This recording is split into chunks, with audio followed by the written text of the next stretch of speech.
Warahmatullahi wabarakatuh. Selamat malam dan salam sejahtera untuk semuanya. Bapak Ibu sekalian, saudara-saudara sebangsa setanah air yang saya hormati, yang saya cintai. Ketika kepercayaan dari Ibu dan Bapak saudara sekalian diberikan kepada kami, maka kami insya Allah akan mengembalikan posisi Indonesia menjadi pelaku utama di dalam konstelasi global. Indonesia tidak hadir sebagai penonton, tapi Indonesia hadir sebagai penentu arah perdamaian, kemakmuran bagi seluruh bangsa di level global maupun di level regional. Kami merencanakan bagaimana kekuatan Indonesia, kekuatan kebudayaan, kekuatan kesenian, kekuatan ekonomi ikut mewarnai kancah dunia. Kita ingin film kita, seniman kita, kuliner kita, diplomati kita, para diaspora kita menjadi fenomena dunia, hadir mewarnai kancah internasional. Kita menginginkan dengan cara seperti itu, maka apa yang kita kerjakan di level dunia membuat Indonesia bisa menjadi tuan rumah di negeri sendiri sekaligus tamu mempesona di negeri orang. Dan Presiden menjadi panglima diplomasi Indonesia, bukan hanya hadir dalam forum-forum, tapi hadir mewarnai, hadir serius memperjuangkan amanat, termasuk amanat terpenting, menghapuskan penjajahan di muka bumi. Bukan sekedar statement dalam upacara, tapi Presiden dan seluruh jajaran diplomasi bekerja keras untuk itu, khususnya untuk Palestina. Tapi dalam kenyataannya, kita bicara tentang pertahanan di sisi lain. Kita menghadapi tantangan yang tidak kecil. Dalam beberapa tahun terakhir ini, lebih dari 160.000 orang meninggal, bukan karena serangan militer, tapi karena serangan virus. HP kita, komputer kita diserang oleh cyber attack. Lebih dari 800 juta cyber attack. Perdagangan manusia, perdagangan anak. Bagaimana perempuan, anak-anak menjadi korban, lebih dari 3.000 orang. Dan narkoba menyerbu Indonesia. 4,8 juta orang terpapar narkoba. Keluarga-keluarga kita menderita karena narkoba ini. Dan itu pedih sekali. Itu tingkat keluarga. Pencurian ikan, pencurian pasir, itu menandakan bahwa kita kebobolan. Dan lebih jauh lagi, ironisnya, Kementerian Pertahanan menjadi kementerian yang dibobol oleh hacker di 2023. Sebuah ironi. Karena itu kita ingin mengembalikan. Dan 700 triliun anggaran Kementerian Pertahanan tidak bisa mempertahankan itu, justru digunakan untuk membeli alat-alat alutsista yang bekas. Di saat tentara kita lebih dari separuh tidak memiliki rumah dinas, sementara menterinya punya, menurut Pak Jokowi, punya lebih dari 340 hektar tanah di Republik ini. Ini harus diubah. Tambah lagi food estate singkong yang menguntungkan kroni, merusak lingkungan, dan tidak menghasilkan. Ini harus diubah. Kami akan memulai dengan kepemimpinan yang menjunjung tinggi etika, kepemimpinan yang mengandalkan data, informasi, kapasitas yang serius. Kita ingin Republik ini berperan di level global, dijaga secara serius untuk rumah tangga, untuk nasional, sehingga kewibawaan kita adalah kewibawaan berdasarkan kekuatan. Untuk itu kita butuh perubahan.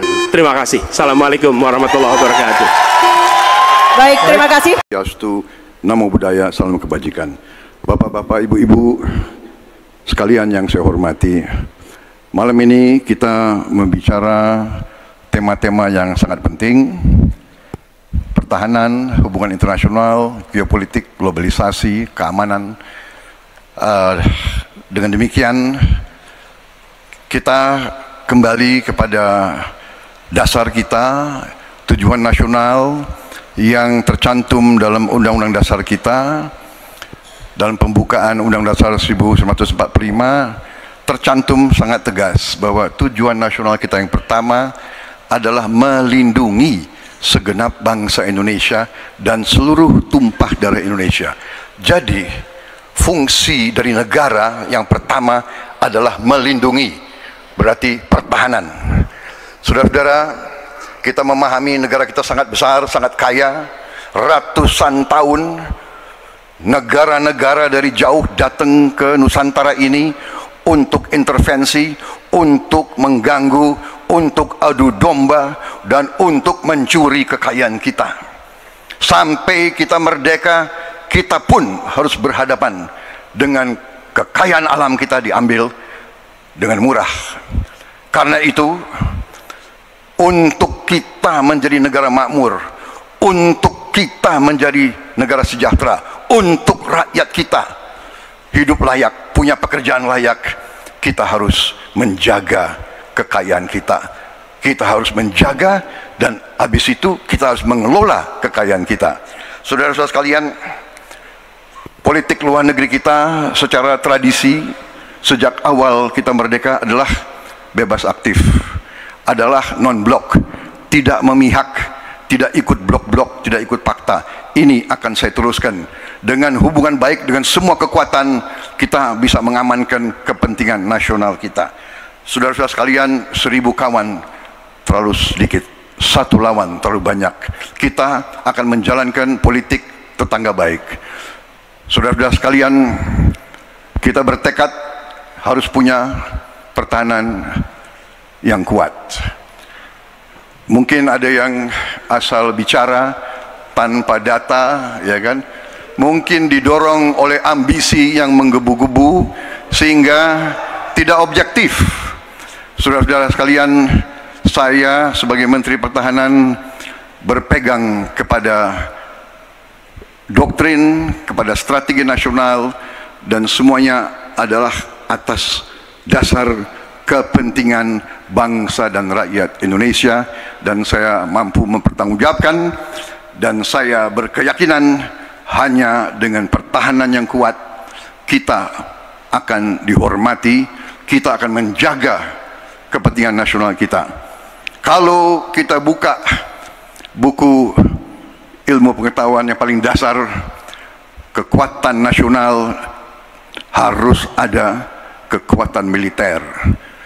Tanpa kekuatan militer, sejarah peradaban manusia mengajarkan bahwa bangsa itu akan dilindas seperti di Gaza sekarang ini. Akan diambil kekayaannya, akan diusir dari tanah airnya. Tidak bisa tidak, kita harus kuat. Kita harus kuat. Terima kasih. Wassalamualaikum warahmatullahi wabarakatuh. Membaca sekaligus mencatat persoalan luar negeri, pertahanan keamanan, dan tentu saja dari 3 ini kami akan menyampaikan poin per poin. Yang pertama terkait dengan politik luar negeri kita. Politik luar negeri kita adalah alat untuk negosiasi terhadap dunia luar, tapi kepentingan nasional harus nomor 1. Kenapa itu menjadi penting? Karena kita mesti betul-betul bisa melakukan redefinisi terhadap politik luar negeri yang bebas aktif, yang disesuaikan dengan kondisi kekinian. Ini penting karena apa? Karena kita perlu untuk memilih, memilah, dan memprioritaskan yang menjadi kekuatan, keinginan dari bangsa dan negara ini. Rakyat butuh bekerja. Rakyat butuh lapangan kerja lebih banyak, investasi harus lebih banyak. Maka kita mesti memperkuat infrastruktur diplomasi kita, duta besar, para diplomat, dan tentu saja inilah yang mesti kita berikan penugasan-penugasan untuk membereskan persoalan-persoalan kepentingan ekonomi nasional dalam konteks kekinian. Dan tentu saja kita tidak pernah lupa, Indonesia selalu setia pada kesepakatan yang pernah diambil. Dekolonisasi yang dilakukan mendorong, meyakinkan kita semua untuk membebaskan seluruh bangsa tanpa boleh mengintervensi satu dengan yang lain. Dan inilah komitmen kita pada kemerdekaan Palestina yang kita dukung terus-menerus. Maka kalaulah kemudian itu kita kerjakan, beberapa problem krisis iklim barangkali akan kita selesaikan dengan membawa pola-pola diplomasi sesuai dengan kekinian yang diperlukan. Atau barangkali kepentingan UMKM yang mesti kita bawa ke dunia internasional seperti praktek yang pernah kami lakukan di Jawa Tengah. Dan itu membuat masyarakat akan merasakan politik luar negeri jauh lebih baik.